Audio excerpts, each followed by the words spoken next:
Né en 1951 dans les Pyrénées, Daniel Fassaria découvre très tôt qu'il possède un don pour la musique. Adolescent, il s'accompagna à la guitare pour chanter les nouveautés des Beatles. À 13 ans, il trouve au milieu d'un stock de vieux livres un ouvrage rassemblant les textes et les mélodies des troubadours. C'est une révélation qui l'amènera à engager des études de musicologie et de littérature médiévale, récompensé par un doctorat sur les chansons des troubadours au XIIe siècle. Dans le même temps, il continue à s'intéresser à la musique rock, se lie d'amitié avec Daniel Balavoine et débute avec Jean-Jacques Goldman une collaboration qui durera jusqu'en 1983. Enregistrement de Jungle. En 1980 sort son premier album chez CBS Sony, qui sera suivi de 6 autres dont Thérèse, en 1986 et d'un passage de 3 jours au Cirque d'hiver en 1988. En 1990, Daniel Fassaria crée le spectacle Bernard de Clairvaux, mis en scène par Michael Lonsdal, réalisant ainsi un projet qui, depuis longtemps, lui tient à cœur, l'écriture et la réalisation de spectacles dans la tradition des chansons de geste des troubadours.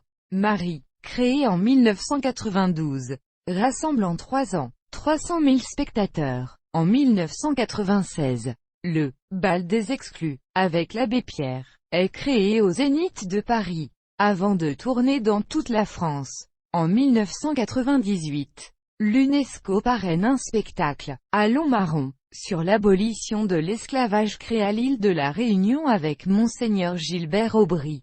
Fin 1999. Paraît Tibérine, un nouvel album de chansons unanimement salué pour la qualité des textes, de l'interprétation et de la réalisation. En décembre 1999. Pour Noël, ouverture du Jubilé, Daniel Fassaria réalise une évocation de la Nativité dans le chant des bergers de Bethléem. En août 2000, pour les JMJ, création d'un spectacle sur Pier Giorgio Frassati à la Villa Borghese au cœur de Rome. Au total, Daniel Fassaria a écrit et réalisé 12 spectacles autour de grands témoins catholiques.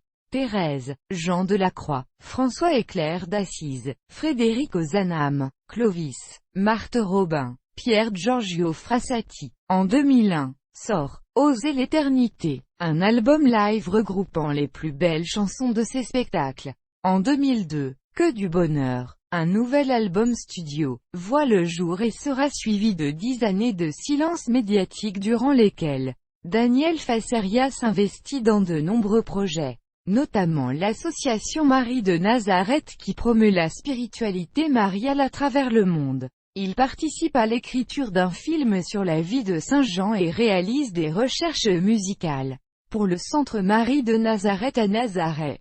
En 2012, il crée avec Anne Fassaria, sa femme, Monseigneur Dominique Ray, évêque de Fréjus-Toulon, et le cardinal Antonio Canizares Liovera, la diaconie de la beauté, mouvement visant à renforcer les liens entre les artistes chrétiens. Parmi ceux-ci on compte notamment Michael Lonsdal et Damien Ricourt. En septembre 2012 sort un nouvel album de chansons inédites intitulé « Gardien de mon frère ».